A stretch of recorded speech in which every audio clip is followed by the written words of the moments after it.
मेरे हिसाब से भाजपा ही ऐसी पार्टी है जो सभी जनता के बारे में सोचती है और जो विकास करती है वो सबके लिए होता है। इस बार 2024 का जो लोकसभा का जो चुनाव हो रहा है उसमें पंडित मदन मोहन तिवारी इंडिया अलायंस के कैंडिडेट हैं और इधर आप भारतीय जनता पार्टी से उम्मीदवारी मतलब आगे दिखा जा सकता है। आपको क्या लगता है कि आप उधर से इधर भारतीय जनता पार्टी को पंडित जी लोगों का वोट कन्वर्ट कर पाएंगे? दिल्ली रहिएगा, फिर यहाँ की राजनीति कैसे मैं सभी जनता जनार्दन से अपील करता हूँ कि जाति धर्म से ऊपर उठकर हमारे यशस्वी मोदी जी का हाथ मजबूत करें और अपने एक वोट का योगदान देकर हमारे देश के विकास में भागीदार बने। सबसे पहले अजय झा जी, आपने क्या सोच करके भाजपा ज्वाइन किया?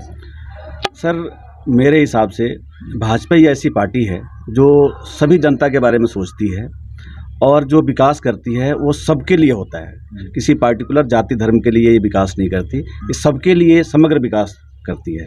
इसलिए मैंने भाजपा को ज्वाइन किया है। अच्छा, आपके बारे में कहा जाता है कि अजय जी कि आप ग्रामीण क्षेत्र खास करके अपने गांव के अगल बगल के जो आप मसीहा हैं, तो क्या जरूरत पड़ा है कि पार्टी में ज्वाइन होकर के गरीबों का मदद करना? कहा जाता है कि पार्टी में ज्वाइन होने के बाद में हाथ बंद जाता है। नहीं, ऐसी कोई बात नहीं है। मैं पार्टी में ज़रूर हूँ, लेकिन मैं अभी भी अपने जो भी हमारी जनता है, मैं सबके भलाई के लिए काम करता हूँ। जरूरी नहीं कि मैं पार्टी में चला जाऊँ तो उनकी भलाई के लिए काम ना करूँ। जनता के द्वारा ये भी कहा जा रहा है कि अजय झा जी अब की बार सुगौली विधानसभा से विधानसभा के चेहरा हो सकते हैं। क्या ये सच्चाई है?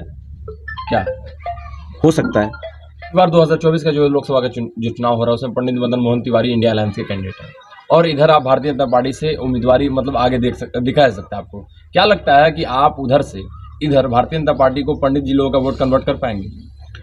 हाँ, देखिए, ऐसा होता है, जो नदी नाले होते हैं जी उसमें कुछ टाइम के लिए बड़ा तेज़ पानी आता है, जी। लेकिन जो नदी होती है उसमें एक ठहराव होता है। तो भाजपा ऐसी पार्टी है जिसमें ठहराव है और मैं और ज़्यादा कुछ नहीं बोलूँगा, बस मैं ही कहूँगा कि भाजपा में ठहराव है।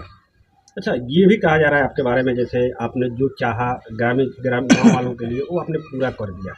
कौन सी वो भगवान ने आपको इज्जत शोहरत सबसे नवाजा गया? कौन सी ऐसी शोहरत है जो अभी नहीं मिल पाई, उसके बाद आपने भाजपा ज्वाइन किया? देखिए, ऐसा है, जो हमारा सुखी समरा गांव है ये अति पिछड़ा गांव है। हमारे गांव में कहीं भी देखिएगा तो आपको जल निकासी की कोई व्यवस्था नहीं है। सारा पानी एक जगह जमा होता है। आप इधर देखिएगा, इधर सरे में, कि पानी निकलने की कोई व्यवस्था नहीं है और गांव से भी पानी निकलने की कोई व्यवस्था नहीं है। तो मैं चाहता हूं कि हमारे गांव से जल निकासी की व्यवस्था हो और जो भी सड़क जो नहीं बनी है, मतलब जो अब हमारे गांव का सड़क नहीं है, वो जनता के लिए सड़क कम से कम बन जाए। ये मोटो है हमारा। अच्छा, एक और सवाल मेरे दिमाग में है, जैसे आपने बताया कि सड़क नाली नहीं है, तो अजय झा जी को क्या लगता है कि शिक्षित लोग अगर राजनीति में आएंगे तो हो सकता है कि आने वाले समय में अभी जो हालात है, आने वाले समय में हालात को बदला जा सकता है, जैसे आपने आना चाहिए? देखिए, अगर शिक्षित व्यक्ति आएगा तो उसी तरह की सोच रखेगा।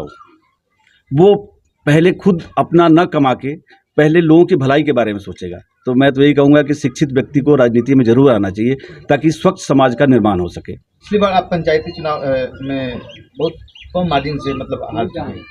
क्या लगता है, अगर आप विधायक के चुनाव लड़ते हैं तो क्या जनता का समर्थन मिल पाएगा? जी हाँ, हमारा आसपास के जो भी क्षेत्र है ना, हमारा बेस वोट काफ़ी है।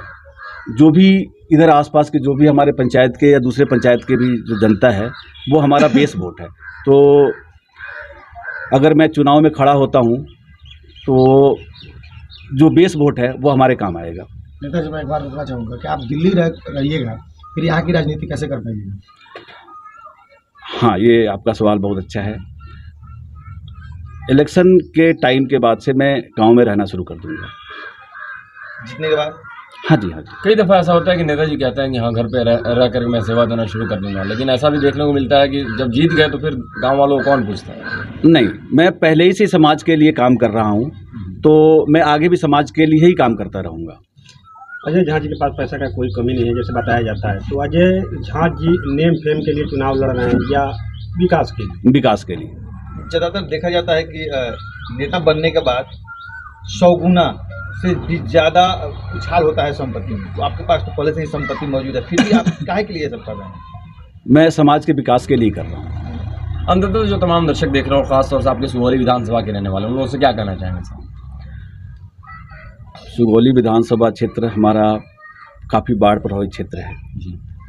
तो मैं चाहता हूं कि हमारे जो नेता हों प्रॉपर सुगौली के हों, जो यहाँ के जनता के दुख दर्द को समझ सके।